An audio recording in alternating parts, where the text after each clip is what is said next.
की चोट पे करते हैं, जो कहते हैं वो डंके की चोट पे कहते हैं। चाहे वो माफिया के खिलाफ अभियान हो, दंगाइयों की तस्वीर चौराहों पर लगाना हो, या फिर सरकारी संपत्ति को नुकसान करने वालों से वसूली करना।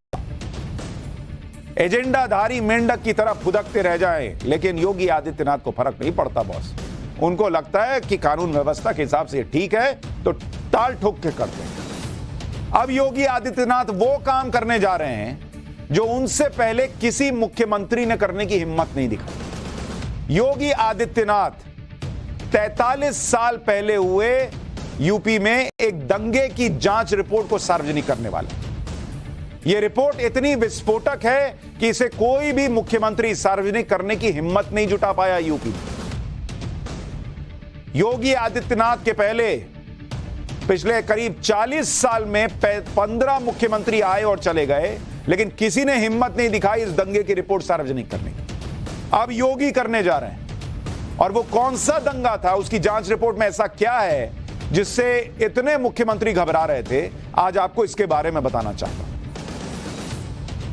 कांग्रेस जो अपने आप को मुसलमानों का सबसे बड़ा मसीहा बताती है, उसका सच भी लोगों को जानना चाहिए। यह दंगा साल 1980 में उत्तर प्रदेश के मुरादाबाद में हुआ था। 43 साल बीत गए, लेकिन सोचिए इस दंगे की जांच के लिए बनाई गई आयोग की रिपोर्ट तक सामने नहीं आने दी गई। किसी ने हिम्मत ही नहीं दिखाई। रिपोर्ट तो आ गई थी, लेकिन किसी ने सार्वजनिक करने की हिम्मत नहीं दिखाई। अब योगी हिम्मत दिखा रहे हैं। दंगे की जांच के लिए बनी जस्टिस सक्सेना आयोग की रिपोर्ट को विधानसभा के पटल पर योगी सरकार पेश करने जा रही है।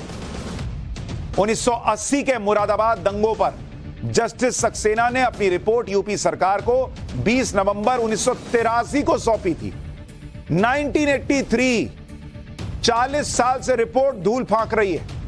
कहा जाता है कि मुरादाबाद दंगों पर जस्टिस सक्सेना आयोग की रिपोर्ट इतनी विस्फोटक है कि किसी मुख्यमंत्री ने पिछले 43 साल में यह हिम्मत नहीं जुटाई कि उसको सार्वजनिक कर पाए।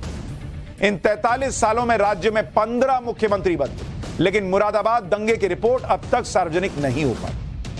लेकिन 13 मई को सीएम योगी आदित्यनाथ की अध्यक्षता में हुई कैबिनेट की बैठक में मुरादाबाद दंगे की रिपोर्ट को विधानसभा के पटल पर पेश करने को मंजूरी दे दी गई। अब आपको बताता हूं इस दंगे के बारे में।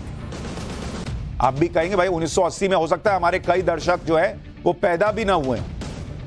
आज सुनिए उस वक्त क्या हुआ था, किसकी सरकार थी, मुसलमानों पर क्या हुआ था उनके साथ, और कैसे ये रिपोर्ट 40 साल से दबी हुई। मुरादाबाद में जब ये दंगे हुए थे, उस वक्त उत्तर प्रदेश में मुख्यमंत्री वीपी सिंह थे और कांग्रेस की सरकार चल रही थी, जबकि इंदिरा गांधी देश की प्रधानमंत्री थी। देश के मुसलमान भी सुने ये बात आज कान खोलकर। मुरादाबाद में ये दंगे कैसे भड़के उसके बारे में आगे बताऊंगा, लेकिन पहले इससे हुए नुकसान के बारे में बताता हूं। सरकारी आंकड़े कहते हैं 1980 मुरादाबाद दंगा, इस दंगे में जो सरकारी आंकड़ा है 13 अगस्त 1980 को दंगा भड़का। यह तब की घटना है, 13 अगस्त। तब 83 की मौत हुई, यह सरकारी आंकड़ा है। बाकी लोग क्या कहते हैं वो आगे बताऊंगा। और 112 लोग घायल हुए, 112 लोग। अब आपको बताता हूं कि मुरादाबाद में हुए जिस दंगे की जांच रिपोर्ट को योगी सरकार विधानसभा में पेश करने का फैसला की, उन दंगों की हिस्ट्री का चैप्टर आज खोल रहा हूं। आप सुनिए वो दंगे कैसे भड़के, कैसे उन दंगों की शुरुआत हुई थी।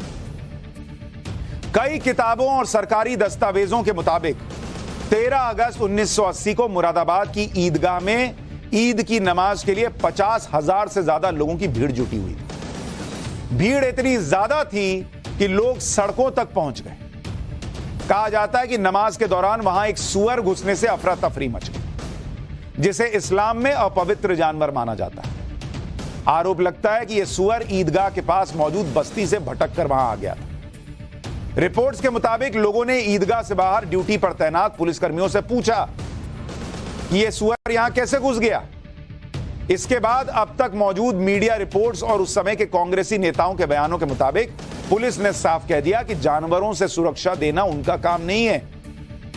इसके बाद भीड़ हिंसक हो गई आरोप लगता है और पुलिस वालों पर पत्थरबाजी शुरू हो गई। इस पथराव में एक एसएसपी रैंक के अधिकारी के सिर पर गंभीर चोट आई कहा गया और ड्यूटी पर तैनात एडीएम यानी एडिशनल डिस्ट्रिक्ट मजिस्ट्रेट को भीड़ खींचकर अपने साथ ले गई, जिनके बारे में कहा जाता है कि बाद में उनका शव बरामद हुआ। आरोप लगता है कि इसके बाद पुलिस ने फायरिंग की, जिससे ईदगाह में भगदड़ मच गई और इस भगदड़ में कई लोग मारे गए। राज्य में वीपी सिंह मुख्यमंत्री थे, कांग्रेस की सरकार थी।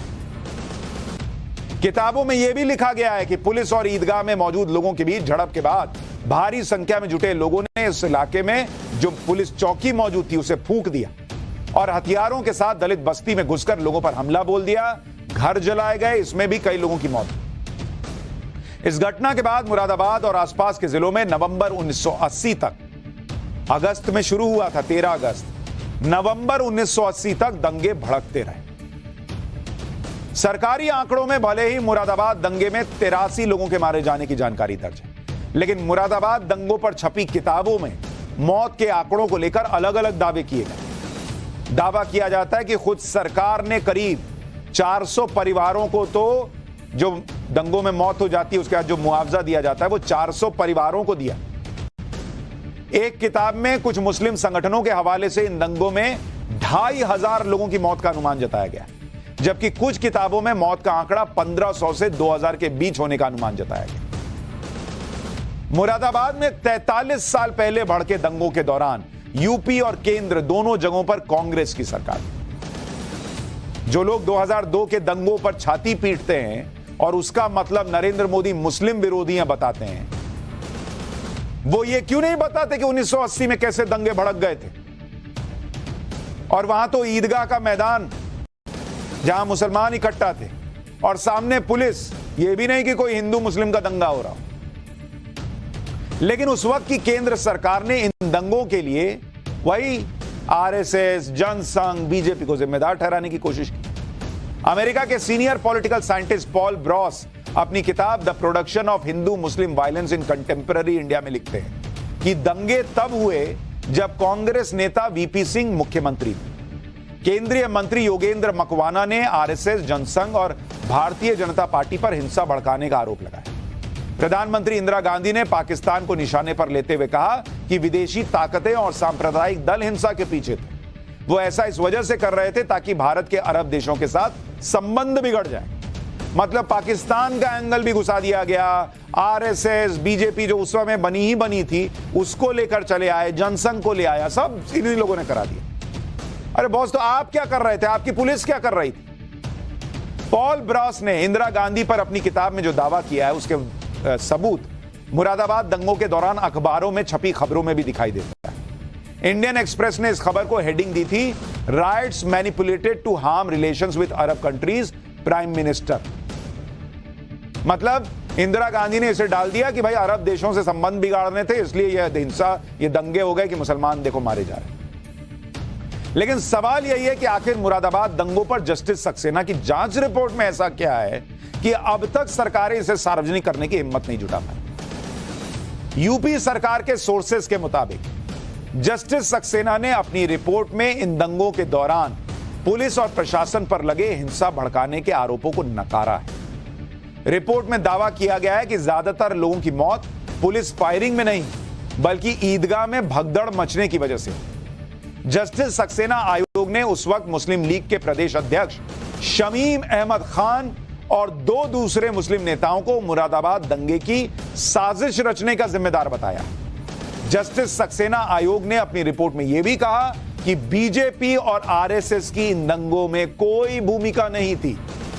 इसके साथ ही जस्टिस सक्सेना आयोग ने रिपोर्ट में यह भी कहा कि राजनीतिक दल मुसलमानों को अपना वोट बैंक मानना बंद कर दें और यह सुनिश्चित करें कि दंगों के लिए दोषी साबित होने वालों पर सख्त कार्रवाई की जाए।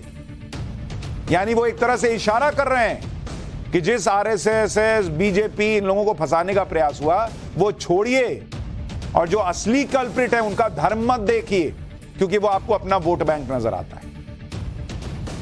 दरअसल मुरादाबाद के जिस इलाके में दंगे भड़के, उस इलाके में मुस्लिम और दलित समुदाय के बीच पहले से तनातनी चल रही थी। जिस ईदगाह में नमाज के दौरान दंगों की शुरुआत हुई, उसके पास में ही दलितों और मुसलमानों की अलग अलग बस्तियां हैं। दंगों से करीब 6 महीने पहले मार्च 1980 में एक दलित लड़की के किडनैपिंग को लेकर दलित और मुस्लिम समुदाय आमने सामने आ गए थे। बाद में लड़की को छुड़ाकर उसके किडनैपर को गिरफ्तार कर लिया गया। लेकिन जुलाई 1980 में उस दलित लड़की की शादी के दौरान कुछ मुसलमानों ने मस्जिद के पास म्यूजिक की तेज आवाज का विरोध कर हंगामा शुरू कर दिया, जिसके बाद दोनों गुटों में हिंसक झड़प शुरू हो गई। हालांकि किसी तरह विवाद को सुलझा लिया गया। आरोप यह भी है कि इस तनाव का राजनीतिक फायदा उठाने के लिए कुछ लोगों ने दंगे भड़काने की साजिश रची। लेकिन जो भी सच है, वो सच कितना कड़वा और कठोर होगा कि आप सोचिए।